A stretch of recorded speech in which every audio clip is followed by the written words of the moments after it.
It's not even the summertime yet. It's not even the summer transfer window yet, but Manchester City seem to be on the prowl, as they would when you've got those kind of dollars behind your name. Stevie Nicol is here with me for this one because, Stevie, now it appears that they're closing in on Atletico Madrid's Saul Niguez because they want a long-term replacement for, dare we say, Fernandinho. Yep. We know how much you love Fernandinho and how highly you rate him, but he is 33 years old, going to be 34 in May, best month ever. So is this a like-for-like replacement?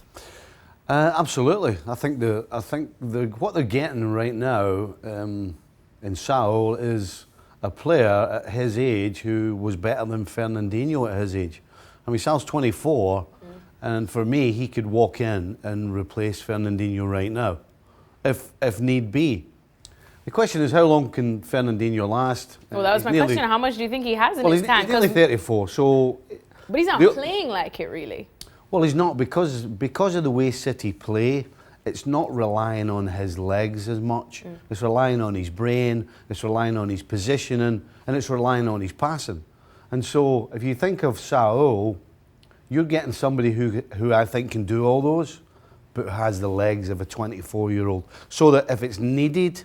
That could be the difference between, winning a Champions League and not.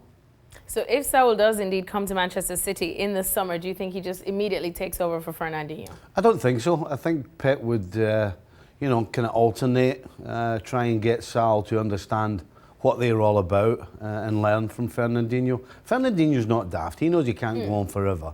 And so he knows that if he can get a break, because right now City don't have anybody close to Fernandinho to give him a break every now and again. We've got some others. If you're talking about Manchester City, squad depth is something that they're not missing out on. Having numbers and having ability is two different things. I don't think they have anybody close to what Fernandinho does. And in Saul, they have the perfect replacement. Well, with everything you said about Saul, I mean, Saul's current teammate right now, Alvaro Morata, spoke wonders of him and said, he hopes he would stay at Atletico Madrid because he knows the talent that he has, which is why Barcelona were actually also interested in Saul. It wouldn't be that far of a trip for him, given the positioning. So if you were Saul, who would you choose, City or Barcelona?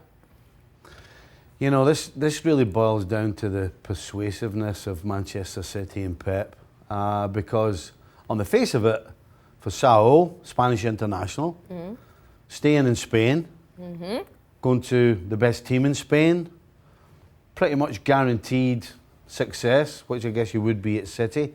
So the move would seem on the face of it to be easier just to move to a different part of Spain rather than going to a completely different country and a completely different culture. We've got Pep there. That might make him feel a little bit more at home, would it? There's your answer. If anybody else was the manager at Manchester City, I don't think this would even be a question for the likes of Saul. But because it's Pep, then that's why this is going to be a difficult choice. And then looking back at City now, so you don't think that they're just buying just for buying's sake? This is somewhere that they genuinely do need. I think it's very smart. We'll say it again, Fernandinho can't go on forever. And they don't have, in my opinion, any sort of real replacement as far as ability and awareness in that position is concerned. So this is a smart move. A 24-year-old, that means they may get a decade out of this guy. They could possibly get a decade. So this, for me, would be money well spent. All right, well, now let's talk about the other club that's in the midst of this now, and that is Atletico Madrid. And they're obviously on the short end of this stick because just yesterday... They got a leak in the boat, haven't they? They do have a massive leak in the boat. So out of the Champions League, yesterday we started talking about how Antoine Griezmann is now linked with a move away from Atletico Madrid. Can they afford to lose someone like Saul Niguez? And if they do, where does this leave them now and Simeone? If they want to be challenging for La Liga, if they want to be challenging for Champions League, then no, they can't afford to lose players like Saul and Griezmann. So the problem they have is that they don't look as though they can take that extra step.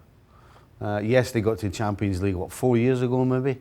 But since then, they've never quite reached the heights. They don't play the greatest of football either. It's not attractive to watch. They're kind of perennial 1-0 or 2-1 winners. And I think players that have gone there, the likes of Griezmann and Saul, I think they're realising that in order to take the next step, and by that I mean winning the La Liga and the Champions League, they have to move on. So that's why they're all going. And that's exactly what is happening. So it doesn't bode well for Atletico Madrid, but Saul seems to have his whole future ahead of him. Yeah. And Stevie thinks he would be a great fit for Fernandinho at Manchester City.